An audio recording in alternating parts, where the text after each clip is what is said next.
Miguel, welcome to Rebel Ants Radio. We have a number of people joining us, so we're excited to have our fellow Rebels here with us today. This is the official podcast for the Rebel Ants NFT project, and this is sort of like a build-in public project for launching an NFT where Miguel and I are the little guys running this ship, and we have no background in this, and so we're just trying to show that, hey, if you want to launch your own NFT project, you can do it, and we're going to show you the lessons we're learning along the way, our successes, our failures. Hopefully you can learn from some of those things. So if you're into that, make sure you subscribe to our channel and follow us on Twitter at Rebel Ants. And we invite you to head over to rebelants.io, where you can get all of our information. You can mint a Rebel Ants. You can find all of our other socials, some of our latest videos, and all of that. We have a special guest who will be joining us in just a little bit. We have Alyssa Stevens joining us, an NFT artist, and we have a lot of questions for her. So I hope you're all ready to stay tuned and listen to us for the next hour or so. And if you want to pick up any Rebel Ants merch, head over to rebelants.io/shop. And we hope that you can support your Rebel merch. Miguel, what's happening? Not much, man. Today I'm actually not wearing shorts because I know that last time you pointed that out. So I'm wearing jeans today. All right. That's good. Just want to make that clear.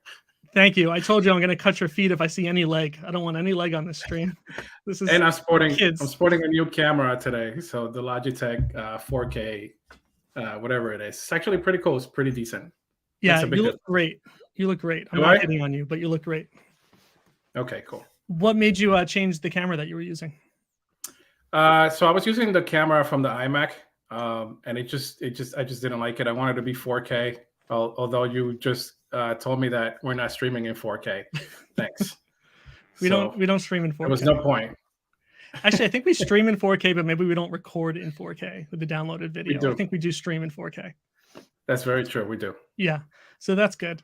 And this was a big week for us because we hit 100 subscribers on YouTube, which is very exciting. It's a very small milestone, but it felt like a big achievement, especially with how much you and I obsess over our numbers across all social media platforms. So I know that this is not a YouTube project, it's an NFT project, but I think the things we're doing on YouTube are important and help bring more eyes to us, right? We have over 10,000 views across our videos, and a lot of that is due to the Jermies. So thank you for continuing to push out the Jeremy content. You want to tell us what's going on with Jermies? So with the Jermies, I'm still drawing them every day. This is going to be a collection of 500, all hand drawn by me on a daily basis. I'm trying to do at least 3 or 4 a day. I actually like it because it gives me a lot of practice as I'm drawing through Procreate. So every single time I'm learning something new. What I do want to do is I want to start actually recording, not as a screen record, but as an actual record of me doing the actual Jeremy, because I think that's pretty cool to see. And I can also teach people what it is that I'm learning as I go. So that's exactly what I want to do. But yeah, as far as we go, I think we have, right? Yeah, like a tutorial. Yeah. I'm learning more about brushes, more about shadowing, more than I knew before.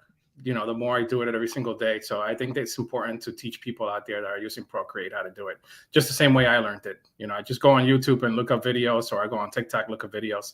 I got to say, today there is a video on TikTok that's kind of blowing up for us. I think it hit like 1,000 or 2,000 views already just today. Nice. So it's good. Yeah, good. It's pretty cool. Yeah. Yeah. Listen, we have 7 people watching right now, which is a great number for us. So why don't you drop a comment? Let us know where you're joining from. We've got Jesse here joining us from Connecticut. Jesse, thanks for joining us tonight. And Lindsay says hi. Lindsay, thanks for coming back again. Appreciate that. I also just want to mention at the top of the show that some points during tonight's show, we're going to post a secret code. And this is your proof of attendance and your chance to earn a free Rebel Ant. So when we flash the code, we'll let you know what the code is. And then from the time the show airs for 24 hours, you can enter the secret code over at rebelants.io/proof. And the first 3 to do so will earn a free Rebel Ant. So we invite you to stick around long enough to find out what that secret code is. Miguel, you and I had a call this week with Bueno because they are always looking for people who have used the system, which is the platform we use to launch our NFT. And they're just kind of showcasing or asking about some of the new features they're rolling out. So we're not going to talk about what the feature is, but you and I both agreed after the call, like that would be the perfect way to launch the Jermies as a separate project. So I was pretty psyched after that call. How were you feeling? Yeah, I was pretty psyched about it too. I mean, this is our second call with Bueno. The first one, it was to give him feedback on something, and now it's actually to give him more feedback on something else, which we can't talk about. But it looks like a pretty cool feature. We had a really good chat with them, and I think that it's going to be really interesting for us to launch the Jeremys with that feature. So we'll see what happens in the future. Right. We are sort of working on our storyline and trying to figure out how to integrate Jeremy's with our existing project of Rebel Ants V1 and what's coming with Rebel Ants V2. So we just want to make sure it's coherent and meets the brand, but also gives some more value and utility to our community. So stay tuned for more on that. Miguel, are you ready to chat with Alyssa? I am ready. Let's bring her on. All right. Hello. Alyssa, welcome. Thank you. Thanks for having me. I'm excited to be here. Yeah, we're excited to have you. Where are you joining us from? I'm joining from Massachusetts. All right. So same time zone as us. So I hope we're not inconveniencing you too much. I have a feeling that if there wasn't a big football game going on right now, we'd have like 200 viewers right now. I didn't even know there was a football game. Maybe it's not the same community that watches football that plays with NFTs. So yeah. Well, that's how I'm trying to make it feel better that we don't have a ton of viewers. But the 8 we have are great. We've got Latin Knight who says, "What's up, Rebels?" So Latin Knight, thank you for joining us. And Alyssa, I heard you on a Twitter Spaces, the Daily Dose Twitter Spaces, which is hosted by Ryan Carson, I think is his name. And that happens, I think, Monday through Friday, 10:30 a.m. And it's a great show, but I heard you on there. And then that day I messaged you, I think I tweeted at you, "Oh, we'd love to have you on." So what I heard you sharing in that Twitter Spaces was that from you hopping in another Twitter Space is kind of what propelled your journey. So can you kind of tell us where that all started from? Yeah, I feel like Twitter Spaces are always kind of like a catalyst for something else coming from it. But when I first got into the NFT space, I remember the first Twitter Space not the first Twitter Space I joined, but the first Twitter Space I ever talked in. It was a really big shill space, which at the time I didn't really even know what that meant. I was just kind of joining different spaces, trying to learn more about the space and hear other artists speaking. But if anyone doesn't know what a shill space is, it's kind of like different projects and artists go up on stage and talk about their project and there's an audience listening. And so I joined because one of my friends in real life who's an artist he was kind of in the NFT space. And I saw he was in this space. So I just joined to listen, and he noticed that I joined, and he pinned a tweet of my art at the top and kind of just like shared my art and said all these really nice things about me. And then from that, I sold my first piece before I even spoke. And I hadn't sold any pieces before. So it was like so happy. And then, it was a really exciting moment. And then the day just got better because I requested to speak on the space, and I had to wait like about an hour because there were so many requests. And I remember in that hour just writing a ton of notes down because I was so nervous because I had never spoken in a space before, and I didn't really know exactly like what I was supposed to say. So because I had never spoken in a space before, sure. So I kind of like went really deep and was talking about like my art and my story, like my struggles with mental health. Like I really went into it, and I'm kind of happy I did that. But a lot of people ended up retweeting my art because there was a rule in this space that if you want to speak, you need to retweet everyone else. So somehow OpenSea's Twitter saw someone retweet my art, and they followed me and messaged me asking to connect my Twitter to my OpenSea account. So something's happening, I don't know. And then all of a sudden, like I noticed my wallet, like I kept refreshing my wallet, and just more and more money was ending up, and I was so confused. And then my friend called me, the one from the Twitter space, and he was like, "Go to OpenSea right now." And I did, and my art was on the homepage, and it was just like crazy. I sold out my collection in a few days, so it was just like really insane experience to go from never selling any of my art to being sold out and just having so many eyes on my art and so many people messaging me, and like it was the best day of my life, honestly. That's so amazing. Well, congrats on that. That is amazing. That's really cool. Congrats really cool for story. sure. Thank you. So that brings up a lot of questions. So when you said you hadn't sold anything before that, so what was going through your head as you posted things on OpenSea prior to even joining that space? Were you thinking hopefully just somebody stumbles upon this and finds it, or you just thought this is what people do with digital art? So I guess I'll kind of start by giving a little background on like how I got into this space. Yeah. I was really inspired by Gary Vee. Like I've been following him for years, and I saw him posting content about NFTs, and I kind of just started learning more about it and doing a ton of research. And like even like with like Bitcoin and Ethereum, I kind of invested some money in that like 2021 in the summer. And so since then, I just was like doing a lot of research, and I remember seeing Gary Vee like shared a video about how blockchain technology was going to change the world for creators, for artists and musicians, and that just really intrigued me as an artist. Like, I mean, I was never like an artist full time. I was working a 9 to 5, but it was always my dream to kind of like do something with my art, and I always felt like I was meant to like do something more creative and create something of my own. And so it kind of inspired me. I was like, maybe I can like start selling some of my art. I don't know. And I started listening to a ton of Gary Vee's podcasts on NFTs, like reading articles. Yeah, just doing a ton of research. And then in February, I had like everything planned out for my collection. Originally there were about 50 pieces. I ended up adding more. So it's like 100 pieces in my first collection, interconnected planes. And I had put just like a lot of thought into like the description and just like what the collection meant to me. And I listed it in February, and I was on Twitter, but like I had maybe 100 followers, and I didn't really like know what I was doing. And so like a month went by, and then I joined that Twitter space, and it kind of just changed everything. Wow. So it was very unexpected because I hadn't really even been getting likes on my tweets or anything. Like, so it was crazy. That's so Wow. cool. And Yeah. how did you get into crypto even to begin with? Was that from Gary Vee?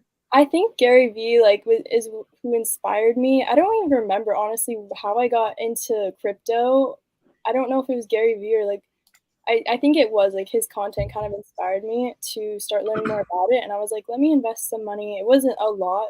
I mean, it was a lot for me at the time, I guess, but like looking back, it really wasn't much. And then once I like started learning about NFTs, I started learning more about crypto too, and just I got really invested. Nice. Go ahead, Miguel. How long have you been doing art? Whenever someone asks me this question, I always say like forever, because I feel like I don't know, because I feel like everyone is an artist when they're a kid, and it's more like when do you stop making art, because a lot of people just kind of stop. And so, I mean, I've been making art on and off throughout my life, but I started taking it more seriously in high school. I took like different advanced art classes, and then I did this program after school every day. It was like 2 hours a day called Art Intensive. And you basically got to do anything creative. Like you could draw, paint, like direct a film, like literally anything was so open-ended, which I really loved, because in art classes, I always kind of hated that you had assignments and you'd be graded. And I just thought art was supposed to be so subjective. So I didn't like kind of being told what to do.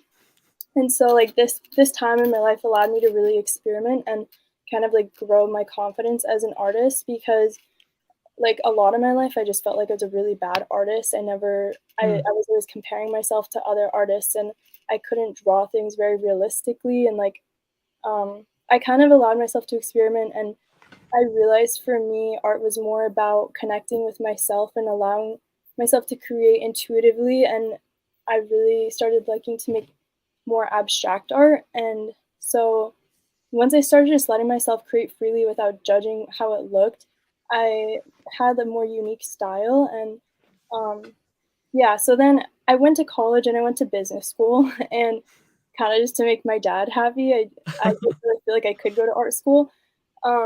But then, so I wasn't making a lot of art in college. Like I would always like in class be like drawing in my notebook and stuff. But it wasn't until I graduated from college in 2020, like right when the world basically shut down, and I was like really struggling with my mental health, and I kind of just like lost a lot of friends in my life. I just felt like very alone and isolated, and I was just going through a lot. Wow. So that's the moment that I kind of returned to art and started making more digital art, because I had just got an iPad. So I guess that's like when I just started making a ton of art. Like all the art in my first collection, is from that period of time. That's pretty cool to know that that really helped you. I mean, I think for me, art is an expression of yourself, right? So I think that really helped you a lot. When it comes to your art, like what platforms do you use in your like your iPad or your computer, et cetera? Like what are your favorites and how do you use them? For my digital art, I really only use Procreate, which we were talking about that earlier, like before this, in our little pre-call. And I love Procreate personally. I just think you can do so much with it. And I don't know, I haven't really tried anything else, honestly, but I do like I just like drawing in my sketchbook too. But most of my NFTs are digital art, except for I have one collection that was supposed to be kind of like more of a tribute to my roots as an artist and um, going back to like the abstract faces that I used to always draw. And so I have one OpenSea collection that um, it's like sketches from my sketchbook that I scanned and turned into NFTs. But yeah, I don't know. I think maybe I'll explore some other like programs in the future. Yeah, I also use Procreate. I think there's a lot that you can do with it. I think it's very complete when it comes to like like a platform to use. When it comes to your art, though, I noticed that a lot of it is kind of Picasso-y. So who are your biggest artistic influences? Thank you. I love when people say that. That makes me so happy because Picasso is one of my favorite artists. So Picasso is a really big one, and then I love Basquiat and Joan Miro. But I honestly like get a lot of my artistic inspiration from like outside of the art world. Like books, like The Alchemist is one of my favorite books, and Yeah, great choice. yeah, I Yeah, remember I read it when I was like 19 or 20 and I was in college, and it really shifted my perspective on a lot of things and kind of was starting to become more like spiritual and understanding just like how connected everything is, which I think is a big theme in my art. And um, so I think that book and then The Little Prince, which is a children's book, like I really love children's, like, I don't know, the idea of childhood and just like the freedom of it. And I really want my art to kind of represent the freedom of childhood and almost look childlike, which I think is similar to Picasso too. So yeah, I'd say like childhood, like the idea of childhood nostalgia. Um, and yeah, that's most of them. That's that's great. pretty cool. You have maybe 5 or 6 different collections on your website. How has your style or your process changed from the first one to whatever what your latest release was? Um, that's a good question.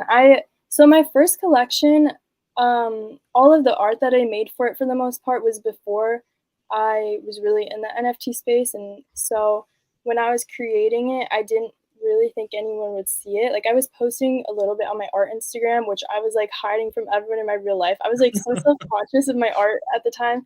And so I feel like I created that with a very like untouched like perspective, I guess. I was just Wow. like, Yeah. yeah, I was very, I don't know, I'm really proud of that collection now because I feel like it felt so like genuine and authentic. And then after my art was on the homepage of OpenSea and I kind of was in the NFT space more, I remember like struggling so much to make my next collection because I was just overthinking it so much, and I was like, I know Right. people are gonna see this. And so not that like I don't love the art I made afterwards, but I feel like um I don't know. It like my second collection just is a different style, and it's a lot more detailed than my original pieces, and I guess I like that it's different, but I'm always just in my head like wondering if other people are going to like this more than the other collection. So yeah, I guess now I'm just more in my head, but I'm always trying to just like reconnect with myself, and I think when my art is most authentic is when I love it the most, and like most like I feel most connected to myself when I'm creating. Like that's the art that I love the most. So that's what I'm always kind of trying to return to. That's so cool. What a great description. I want to pull up your website here for a second. So let me change our view here. And I've got your first collection here, the interconnected planes. But the art is great. It's stunning. It's captivating. It's like the longer you stare at it, the more you see. One of the things that really strikes me, because I feel like in my life I deal with this a lot of like naming things, but you have a different and unique name for every one of these pieces of art here. So can you tell us where that idea came from? It's not just numbers, and what do some of these names mean? Like go kart alien. I think like for me, I really like writing and journaling, and just like kind of like I don't know if I would really call it poetry, but just kind of like I feel like my brain works in this weird way where it's hard for me to convey things and my thoughts are very abstract like my art, and so when I would be drawing something, like I would just get I kind of just get random ideas that come to my head of like what this piece represents, or like because when I make a piece of art, I don't usually have an idea of what I want to draw. I just like to see what happens, and I feel like a lot of subconscious feelings and emotions come through, and I kind of just let my mind come up with it. So I don't know, like Land of Forgotten Bedtime Stories, Right. that one, like I don't know, something about it just reminds a lot of my art reminds me of childhood, and just like the nostalgia and almost like wishing you could return to your childhood when things were just felt simpler, but also I don't know. Like I also don't want to say oh, childhood was the best, because there's also a lot of negative things that came from it, but I Sure.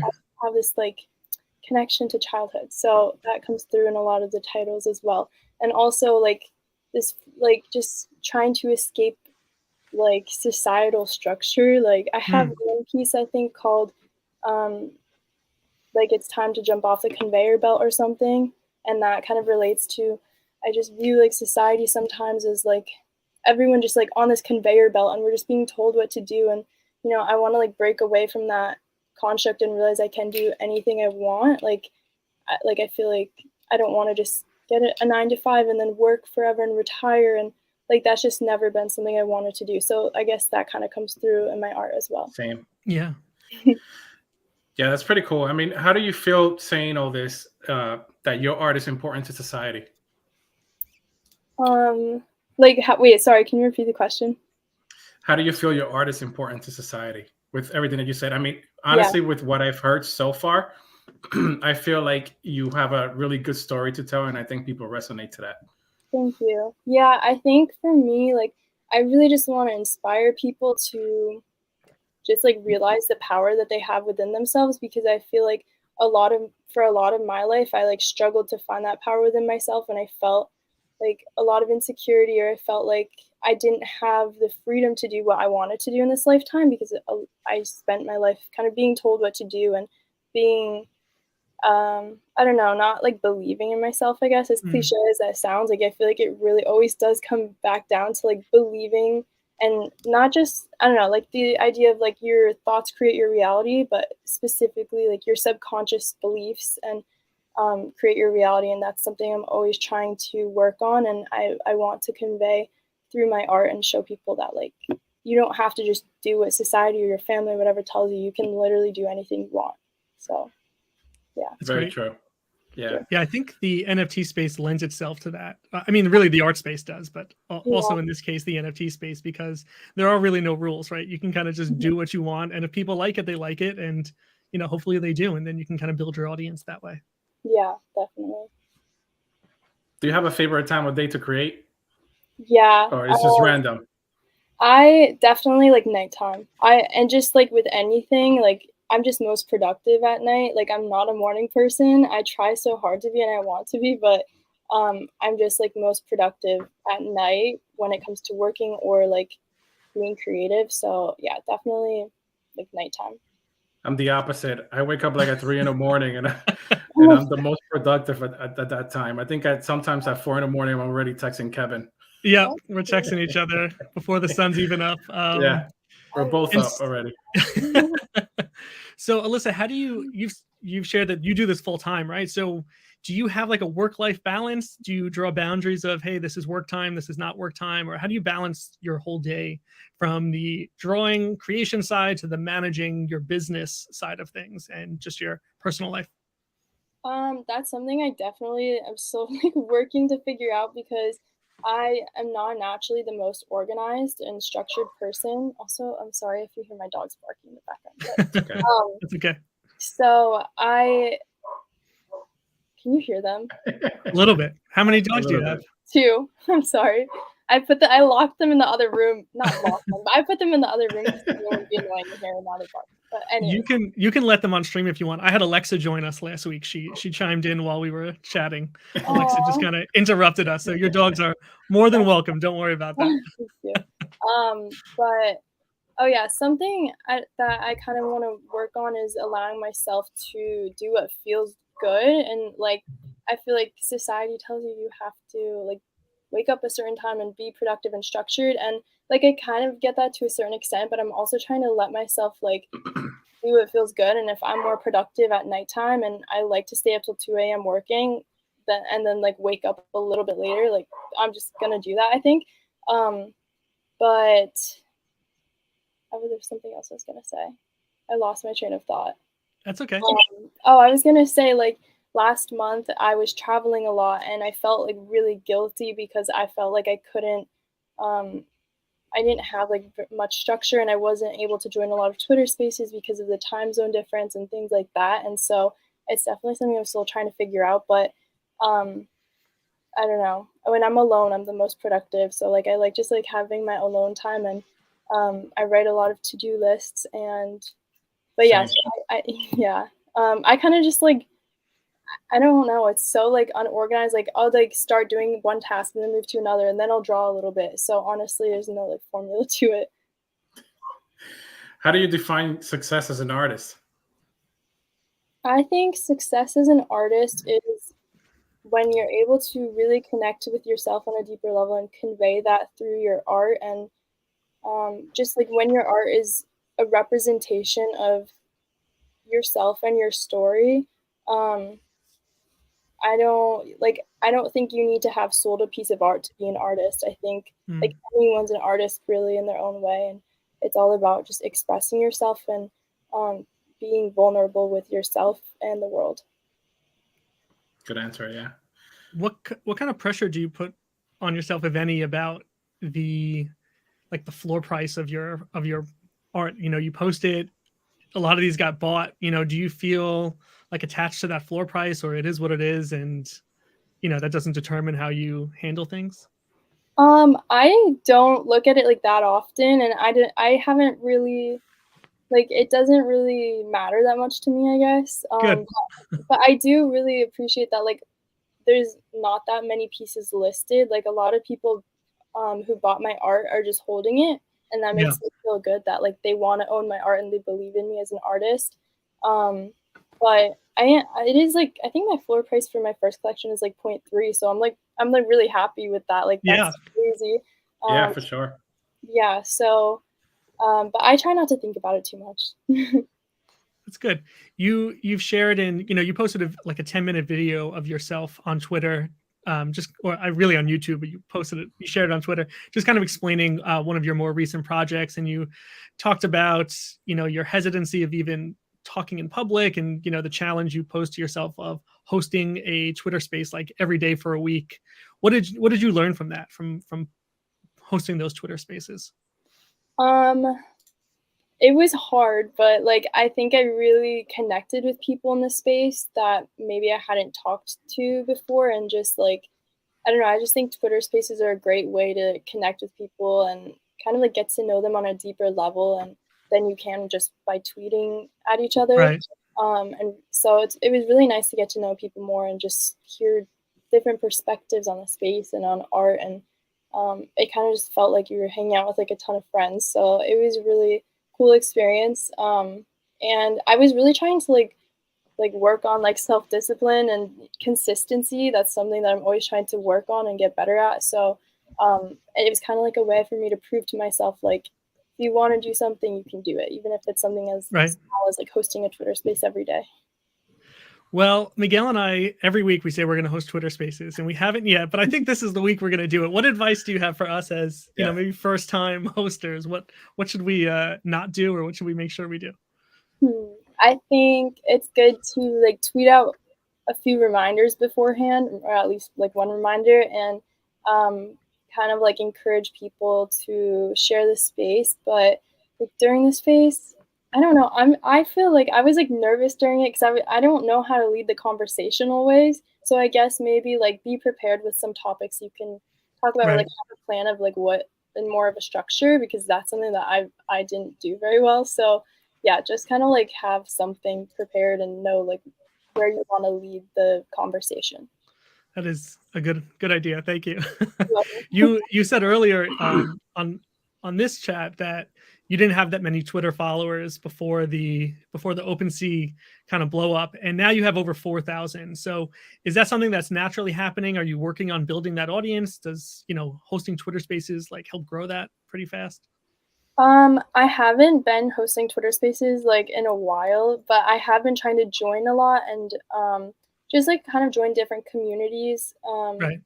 So like there's one Twitter space hosted by someone named Molly in the space, and she like grew really quickly by hosting spaces, and so that was really cool to see. But I think just like putting yourself out there and engaging with people and talking in spaces is a great way to do it. I noticed that like I grow more when I'm like joining Twitter spaces. Like when I spoke in the Daily Dose space, I think Yeah. like 100 or 150 followers from Wow. that, which is crazy. I like didn't expect that. So not that that's like the purpose of like speaking in spaces, but it was a nice like way to like connect with more people. Yeah.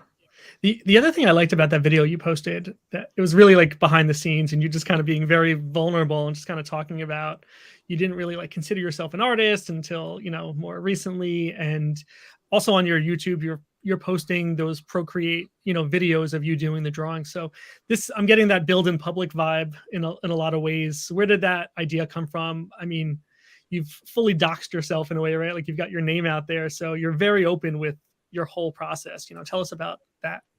Yeah, I think that's what I really want to like embody, is just like being authentic, and it's hard to like be very open and vulnerable about certain things, but like I want to share what my art is about and share my story more. So that's something I'm always trying to do. And I like originally when I joined Twitter, I don't know if my name was on my Twitter, because I was living in Boston at the time, and one of my neighbors or a few of my neighbors were like really into crypto and NFT. They were kind of helping me learn about it, and they were like helping me make my Twitter, and they're like, "Don't put your real name. Like people don't do that." I was like, "Okay." I didn't understand why. Yeah. But like later on, I was like, I don't care if people know who I am. Like I want people to know who I am. So I just put my name, and I like that it's public, and yeah, I don't know. I never really like felt a need to like hide my identity, and I want to be as like open and authentic as I can. That's Yeah, I great. mean, Miguel won't do it. He won't put his name up there, even though he used his name. I don't know what you're hiding, Miguel. what are you talking about? Your But Twitter I name. think that's pretty. I like my Twitter name. I've had that since I was like a kid. All right, leave me alone. It's my artistic name. All right. No, I really like what you're saying. I think it resonates to like a point of authenticity, right? And that's the reason why me and Kevin do this too, because I feel like when we first started in the NFT world, there was a lot of like shadiness, and I feel like with us doing this gives a unique perspective of the artist, and it gives it that authenticity level that it's different from everything else, right? Even in the spaces, you there's no face to the picture, basically. And doing this, I think it puts a face and more of a credibility part than anything else. And that's the reason why we're doing what we do, Yeah. So I think it's important for us to do this. Yeah. What do you think is the least favorite and the most favorite part of the NFT world for you? I think least favorite is the fact that since it's so early still, I feel like security wise, it's easy for people to get like scammed and hacked. So you have to be like really careful and kind of like do your research on how to like protect your digital assets, especially as a collector, but even as an artist. So that's my least favorite. And then my favorite part is all of like the genuine connections I made from this space. I feel like I have like so many just like actual friends from Web3, which is so cool, because I don't think that's really how it feels in Web2 for the most part. It doesn't feel as community driven. So I just love like feeling like I'm a part of different communities. Yeah, I definitely agree. Go ahead, Kevin. Yeah, well, I think you bring up a good point. Web 2 is sort of like the people you already know, right? It's like, oh, my Facebook is people that I already know. Like now I'm just following their lives. But Web 3 definitely feels a lot more kind of expanding your circle a little bit. So I think that's a really good point. And yeah, definitely our favorite part too, right? Getting to talk to people like you. And I think there is this like willingness to be like, yeah, sure, I'll hop on a podcast with you, right? Like you don't know who we are and you agreed to do this. And the same thing with all of our prior guests. It's like, we are really the little guys in the space, but people are willing to kind of give us an hour of their time and chat with us. And that's amazing, right? That's exciting for us. And Yeah, I think there's no limit to how many people, are out there that want to be a part of the community and the positivity. Of course, there is that dark side of like, bad intention. Do you have any scars from getting burned anywhere in the NFT space that you're I willing have to share? plenty. I've never, thank God, knock on wood, I've never like had any wallets chained. I took way too long to get a ledger though. Like now I have a ledger where I keep like all of my really valuable NFTs and like my Ethereum on. But I did like a few months ago, somebody emailed me pretending they worked for Foundation and wanted to interview me. And it seemed so legit. Like I was always very skeptical, but I was like, this seems like legit. And so I responded with my answers to the interview questions. And but then she sent back something that was like, click this link and do all this stuff. And I was like getting a little scared. And then I looked the person up on Twitter, and in their bio, it was like, I'm not the person emailing you asking to interview you. So Oh my gosh. yeah. Did you do some research on us? A little bit, yeah. I was watching You vetted us? No, but like I wasn't skeptical though, because it's because I have my name in my Twitter. Yeah. Miguel, you don't. I don't know what you're hiding. I'm not changing it. I like my name. So before we continue with the show, I want to take a quick interruption here, or make a quick interruption here. I want to throw up our secret code for the episode, which is creative, and we're going to talk about where that comes from, one of your pieces of art, Alyssa. So if you want a free Rebel Ant NFT, head over to rebelants.io/proof. Drop the word creative in there within the 24 hours that the show airs, and the first 3 to do so will earn a free Rebel Ant that'll be airdropped to you. So secret code is creative. Please head over there. And I'm going to share my screen for a second, Alyssa, here, and I want to show what you have on your website here. And it's a piece of your art in Times Square. So that's like amazing. I used to work around there, so I'd pass by this, and I could have seen this. So tell us, how did this happen? How did you get in Times Square in New York City? Oh, thank you. I actually just applied to be featured at NFT NYC. There was just an application that anyone could fill out. I don't remember how I heard about it. I must have seen it on Twitter or something. And I remember, it's a funny story of how I found out, because it was the first day of VCon, which is like Gary Vee's big conference. And I had just gotten there. It was in Minneapolis. And I remember just like on Twitter looking and seeing a ton of artists saying that like their art was going to be in Times Square. And I was like, oh, I don't think I got picked, I guess. Like, but I just like didn't check my email. I don't know why, like just didn't check my email. So a few hours later, I checked my email and saw that my art was going to be featured. And it was like the craziest news ever. And that same day, which was the first day of VCon, I have like a list of goals that I wrote back in February. Oh, I love that. Before I ever sold the NFT, and I got Gary Vee to sign it, because the only thing that's left to accomplish is for him to own one of my NFTs, and he said he'd make it happen. So anyways, there was a lot of just like great things that happened that day. It was so cool. Maybe that was the best day of my life, not the OpenSea day. That's really amazing. And so can you tell us a little bit about the application process, and how did you pitch yourself and say like, I should be there? I remember you had to submit a piece I don't even remember if you had to submit a piece before you applied or after you were accepted. But I remember just kind of like writing out like my story and sharing a description of myself and my experience in the Web3 space, and just a little bit more about my art. I don't remember exactly like the questions, but I remember I put a lot of thought into it, and I wanted it to be really good. But I was so proud of myself that I was accepted. That's amazing. Well, definitely congrats on that. And so what does this entail for you now? You're going to be at NYC NFT and doing what? Do you have like a booth? What happens now? So for this year for NFT NYC, my art is going to be featured again. I don't know if it's I don't think it'll be in Times Square, but it'll be featured in like the convention center maybe. I don't even exactly know. Javits Center maybe. I don't know. But I also applied to be a speaker. I really didn't think I was like, why not just apply? I'm always like, I'm always just gonna go for it, even if it sounds crazy.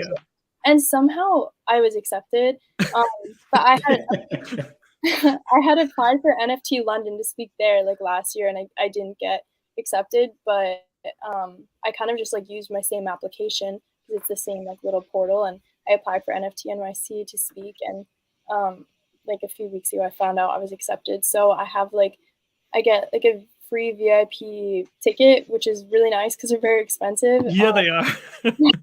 I'm really happy about that. And I honestly don't know what to expect. I know I'm going to be speaking with like other people on the art track, like on a panel, but I don't know if they're going to kind of like direct and guide the conversation or how it works. So I'm kind of waiting to hear more, but yeah, I'm really excited. That is great. Well, I will be there, not as a speaker, but I'll be there. Okay. Unfortunately, cool. I believe Kevin's going to be in Paris somewhere. I don't know where. Spain. Oh, Spain. Yeah, you were saying that. That's right. Spain, I'm going to Madrid. But yeah, it'll be cool that Miguel will kind of get to meet you in person. Yeah, definitely. So you have mentioned Gary Vee a few times. Did you mint the V Friends like when it was happening, or did you pick one up secondary? I don't have a series 1, but I have a series 2, and I don't remember whenever he like came out with the series 2, I was in the Discord. I was a lot more active in the Discord then. I really hate Discord and I don't use it a lot, but yeah, me neither. Yeah, I hate Discord. But he did this thing where you could enter a giveaway and like whatever percentage of people would be able to get on the mint list. And for like, I don't know, for 0.3, 0.4, I don't remember how much it was, but so I won like a spot and I minted it. And so I have a series 2 Mojo Mouse, and I'm just kind of holding on to it forever. It's just something I always want to have. There you go. Yeah, one day I want to have a series 1, but yeah. You'll get there. Yeah. I've shared this story in the past that I'm not really like a follower of Gary Vee because I'm afraid to like get sucked into that world and be like consumed by his books and his podcasts and his videos.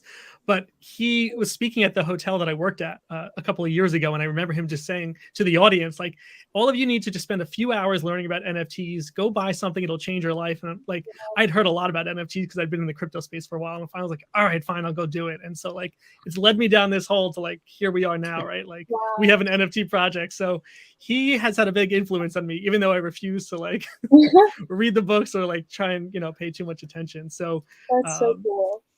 Yeah, influenced us both to join the space. That's right. Yeah, absolutely.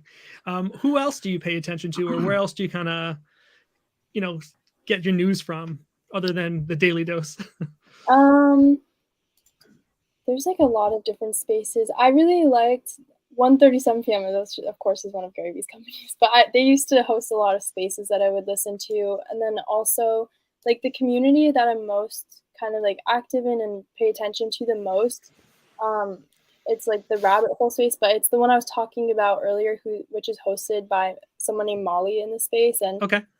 She's an artist, and so she brings a lot of artists on her spaces, and I feel like the conversation is always just very like deep and just very, I don't know, it's just very like natural. It just is really good energy in that space, so I always join those. But I kind of just like am all over the place, like whatever. I just listen to random spaces and whatever. But I follow like different NFT or Web3 like Instagram accounts. I just kind of follow different NFT things on different platforms. It's pretty cool. That's great. What do you feel? What do you feel is your ultimate goal? Ooh, my ultimate goal is to. I want to just like grow and be This is a hard question. I don't know how to like phrase it. Because I have all these like little goals. Like for example, I really want to get on super rare this year. That's like one of my main goals right now. But ultimate goal is just to like be very successful in the space and just continue to grow and kind of, I don't know. I never think in terms of like ultimate goal because I feel like there's always like more that I want to do. But I guess just continue to grow and connect with people in the space and be able to like have my life revolve around doing this, which like doing what I love, which I've been able to so far. And so just kind of continuing to grow. That's awesome. What about in the line of the goal? What about dream project? Like with myself or like collab or? With yourself. Dream project. Like if I created my own project or just like a collection or? Yeah, like what would be a dream project for you? Like you've thought about it and you're like, that's really far out there, but you know, haven't really. I don't know, but like recently I was looking at like there's this artist I really love. Her project is called like Umans, I don't know, but she's like an artist, but and like a one-of-one artist, but she also like turned it kind of into a PFP project, which I thought was really cool. And she's just integrated so many different aspects of Web3 into what she does, which I think is really interesting and inspiring. So I don't know. I want to be able to innovate and kind of do something really creative like that. I don't know if necessarily would want to do like a PFP project type thing, but like, I don't know, it's something like along the lines of that, but with a more like artistic, like creative twist, I guess. Yeah. Let me bring up the website where you've got your jewelry, where your art was turned into jewelry. So I think this is definitely that is cool. A unique twist on the project. Yeah. So how did this come to be? How did you get your art into jewelry? Pretty cool. So since my art was featured at NFT NYC, this brand reached out to like every single artist that was featured at NFT NYC with like a giveaway that you could apply to collaborate and turn your piece of art and like any of your pieces of art into a piece of jewelry. So I applied and I don't know, I somehow won. So we started working on it last summer. So it finally was available in December. So we worked on it for like maybe 6 months. So it's really cool to see that it's finally here, and I love how it turned out. I think it looks so good. Yeah, it's a beautiful piece, and it fits really well for that, right? To be a piece of jewelry, like it looks like it belongs like that. Yeah, thank you. How do you collaborate with other artists, or do you even collaborate with other artists? Honestly, I haven't really collaborated much with other artists. Because I don't know, I kind of want to, but I'm also weird about collaborations because I find it hard to like, I don't know. It's like I have a certain vision of something I want to create, and I've never in the past like collaborated with people with my art. It's just like my art is like my vision and my past experiences and my emotions that I put into something. But I think I need to like shift my mindset on that and be more open to it because I think it could be really cool. I'm trying to think. Like I haven't really collabed with any other artists, but I've like collabed by making POAPs with brands like 1:37 p.m. for VCon. I got to make the POAP for that, which was really cool. But yeah, I haven't really collabed with artists, but maybe in the future, I think that's something I would like to do. Maybe there's an ant in your future. Who can say? Yeah. Oh yeah. Dude, I lied. I actually did create a piece for this NFT project called the Healing Hippies. I did that. So, and it was really cool. Like, pretty cool. If it's like a brand that I think is really cool, like Rebel Ants, like that I resonate with, like, then I would love to like do something with them. But yeah, that's cool. Well, we'll hit you up afterwards, offline. Yeah. I want to just bring up a couple of comments that we have here. We were talking earlier about what is your favorite part of the NFT space. Jesse over here says, favorite part is definitely the genuine positive friend making that just feels natural. Least favorite part is too many meaningful projects and too little ETH. So I feel you, Jesse. I'm on the too little ETH side with you there. And then as we showed your jewelry collab there, we had a comment here from Latin Knight saying that's awesome, and Nubin Gear said that's pretty cool. So yeah, I don't think I've seen jewelry yet out of an NFT. No, that's piece. pretty So cool. that is really cool. I think that is definitely an innovative way to kind of get this going. Yeah. What is your favorite piece of art you've created yourself? Which one has the most meaning? I had like my answer just kind of changes a lot. Like right now, I feel like the piece that is on the screen right now that like we made the necklace out of, like I feel like this piece really like represents my brand. And I don't even know if I can say why. It's just like a piece that I was really like resonate with, and I feel like it like looks good for a brand logo, but and it just kind of represents like my art is like abstract faces for the most part, and I feel like that represents that really well. But I do have a piece from my first collection. I don't know if this is my answer still, but in the past my answer to this question was this piece in my first collection. I think the title is Our Souls Meet for a Moment in Time That Does Not Exist or something, and it's like a very, very simple piece, but it was something about like the emotions I felt when I was creating it, and just the idea behind the idea behind the piece right here. Yeah, it just felt like very meaningful when I was in the creation process for that. And also it kind of shows that like you don't need to like necessarily put a ton of details into a piece of art for it to be impactful, I guess. Yeah, I agree. Yeah, you know, actually just looking at it, it does stand out from the others. It has a little less color, but still really impactful there. That's cool. That's cool that one stands out to you like that. I feel like it really represents the theme of connection, which is like a really big theme in my art is connection. I think that piece kind of represents it best.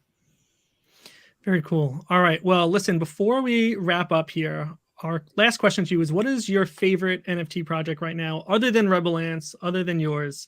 What are some of your top favorite NFT projects that you're excited about or that you're happy to be a holder of? Top three. Top three. Okay, I have to say VeeFriends just because like I don't know, that community is really important to me, and yeah, very meaningful. So the others would probably be, there's the project I mentioned earlier, Healing Hippies, which I created a piece for. They haven't like released or minted their collection yet, but they hold a lot of spaces, and I just really like what the project is about. It's very like, they talk about like spirituality and stuff like that, and I feel like there's not that many spaces in the Web3 space that kind of focus on that, so I think it's cool. Right. And then I don't know, one that's coming to mind is the Randoms. I don't know if you guys have heard it, but they're focused on like one-of-one artists, which I think is really cool, and they support a lot of like different artists in the space, so I really love what they're doing. That is great. We will put links to all those in the show notes. So yeah, well, I'm excited to check those out as well. So listen, Alyssa, thank you so much for joining us. We really appreciate it. We invite everyone who's watching or listening to head over to alyssastevens.com and follow Alyssa on Twitter at Alyssa Stevens with an _ at the end there. So thank you so much. Any parting words for our audience here, Alyssa? Thank you so much for listening. I really appreciate it. And I don't know, I just look forward to connecting with everyone. So I'm very active on Twitter if anyone wants to connect there. But thank you both so much for having me on here. I really enjoyed it, and I'm excited for NFT NYC to meet you, Miguel. Yeah. So yeah, I can't wait. Awesome. Cool. All right. Have a great night, everyone. Miguel, Alyssa, have a great night. Thank you all for joining and watching and listening. And Nubin Gear says, loving Alyssa's art. Great job, Rebels, with the artist lineup so far. I agree. Yeah, we're killing it here. Okay. Yeah. Anyway, have a great night, everyone. Head over to rebelants.io, mint your very own Rebel Ants. We'll see you all next week. Have a great night, everybody.